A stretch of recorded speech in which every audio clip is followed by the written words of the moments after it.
Na última quinta-feira, vocês acompanharam a montagem dos cabeçotes no motor do Fuscatia, com ajuste de válvulas um pouco diferente do convencional, porque eu não usei como referência a polia, que não estava lá, e nem o distribuidor.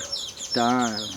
Ainda que eu tenha efetuado a regulagem de válvulas por conhecer o sincronismo do motor, com certeza não é a maneira mais fácil de você fazer, tirando tampa de válvulas e olhando quando uma está fechando, outra abrindo e assim por diante. Eu acredito que o vídeo foi mais para mostrar, vamos dizer, uma possibilidade ali na prática, mas que com certeza existem métodos muito mais simples do que aquele.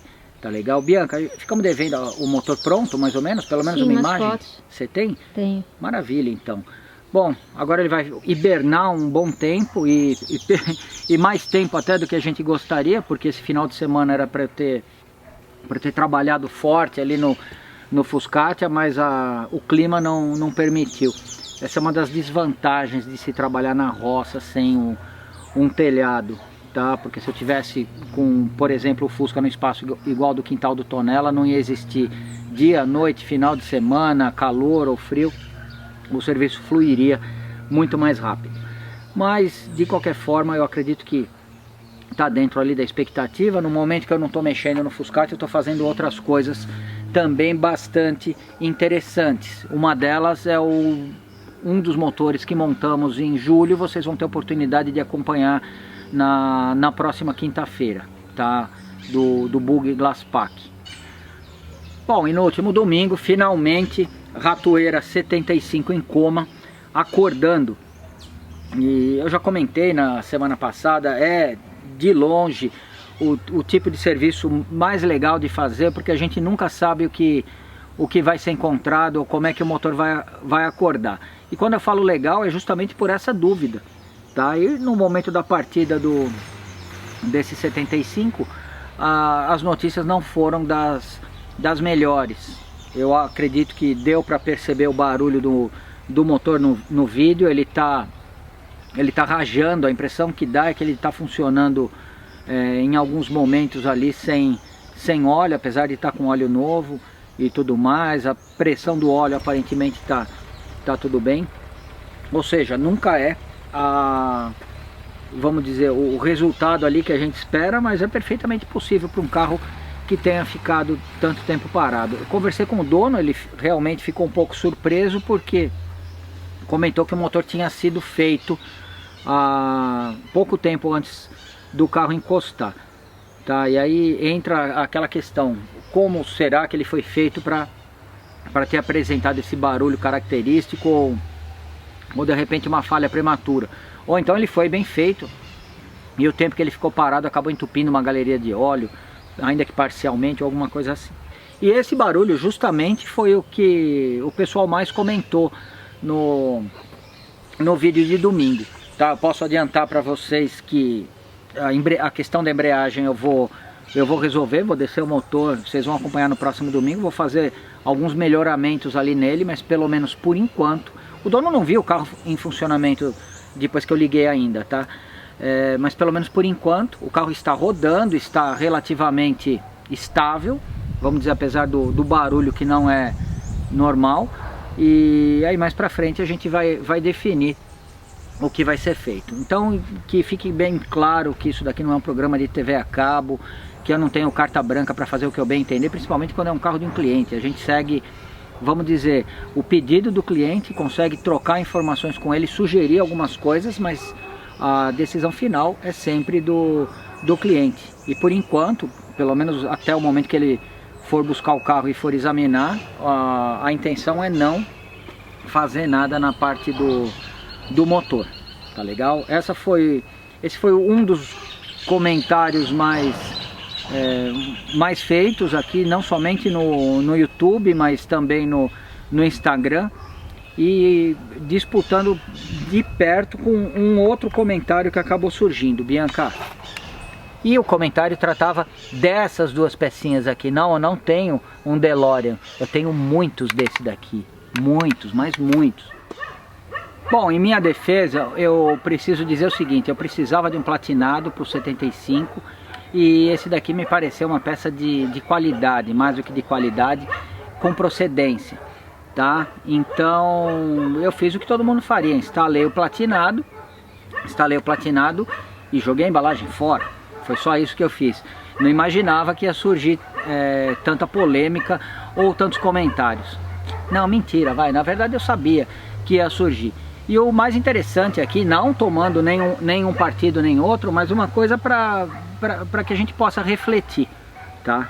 Teve pessoas, não só aqui no YouTube já não era tanta novidade, porque a Bianca tinha publicado esse trechinho no Instagram.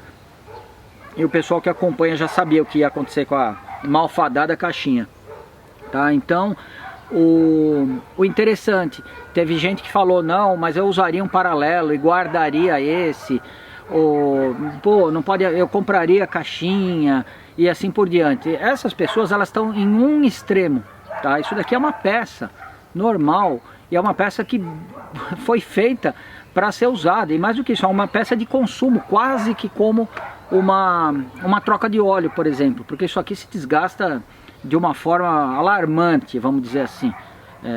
Dificilmente um Fusquinha, por menos que ele rodasse, ele ficaria nos anos 70, nos anos 80 com um platinado por mais do que um ano ali sem apresentar problemas, ou por oxidação no contato, ou por desgaste porque tinha andado muito e assim por diante.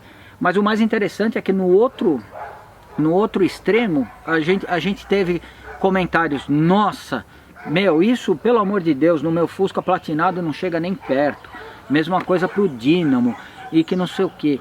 Então, quer dizer, são pessoas, provavelmente jovens, que não suportariam a vida. É duro, eu não quero usar palavras pesadas aqui, mas as pessoas não sobreviveriam nos anos 70 e nos anos 80, provavelmente nem só por causa disso daqui, de ter que conviver com o platinado, mas talvez até a atmosfera, que a gente ainda tem algumas amostras aqui guardadas, talvez fosse letal para os pulmõezinhos desse pessoal, tá? E o curioso para mim, só como curiosidade, é interessante uma pessoa ter um Fusca e achar um absurdo esse Fusca ter um platinado ou ter um Dínamo, por exemplo. Eu acho que 95%, para não dizer mais, dos Fusquinhas saíram com Dínamo e com regulador de tensão e rodaram aí milhares de quilômetros com essa configuração. Obviamente dá algum tipo de problema, poderia ser reparado e tal.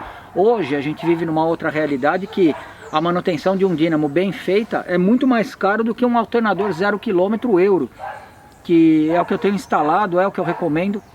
Mais do que isso é o que eu vou colocar na Fuscatia, e o custo-benefício dele é excelente, a simplicidade e tudo mais acaba atendendo, mas não me impede de rodar com um Fusca com Dínamo, ou mesmo se precisar fazer uma manutenção no Dínamo. Por que eu estou dando esses dois extremos? O pessoal que não sobreviveria a um minuto na atmosfera dos anos 70 e 80, que não suportariam ter um platinado num Fusca, mas andam num carro velho, e o pessoal que queria guardar a caixinha e não queria que acontecesse nada de mal com as duas caixinhas, tá? O que acontece?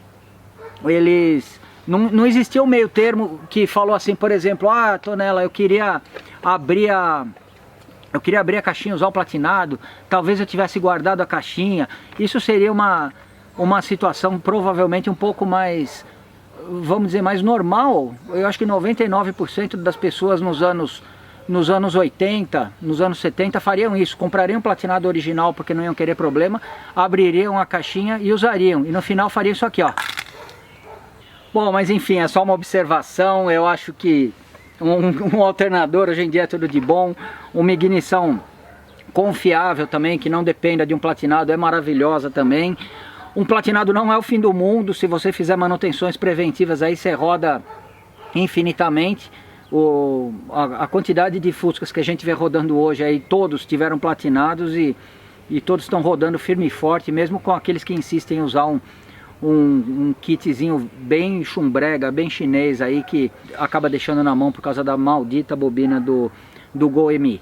Então eu acho que independente vamos dizer, do ponto de vista, poucos vão ficar no meio termo ali de pegar uma peça dessa e usar igual a gente fez, mas eu acho que o importante é manter todos os fusquinhas rodando aí, e o mais importante, do jeito que você se sinta seguro, tá? Tem gente que se sente seguro no platinado, porque se o carro para, a manutenção é simples. Se ele tem um platinado e um condensador no porta-luva, ele continua rodando para sempre praticamente.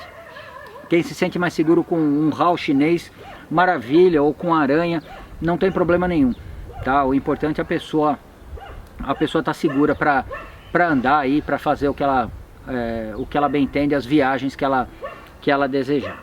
Bom, por último, ofuscado pelo massacre da caixinha do platinado, uma outra dúvida, essa sim provavelmente mais técnica e bem interessante, foi em relação ao HVX de pobre que eu comentei ali. Realmente, os dois caninhos de cobre que passavam nas tampas de válvula, em algum momento eles estiveram ligados em algum T ali na cebolinha, alguma coisa assim, e o motor drenava parte do óleo que a bomba pressurizava ali para cima do eixo de balancins.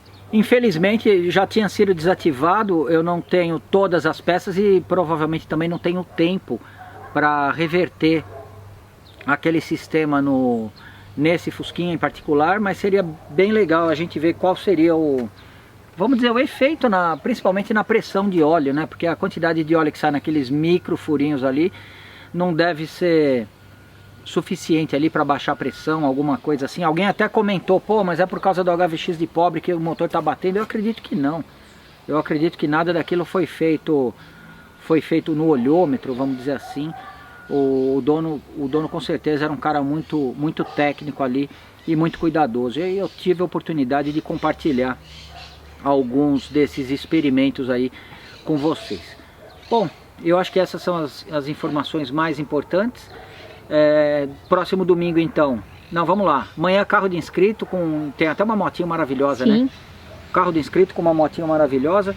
Quinta-feira, Glass Pack, motor 1700.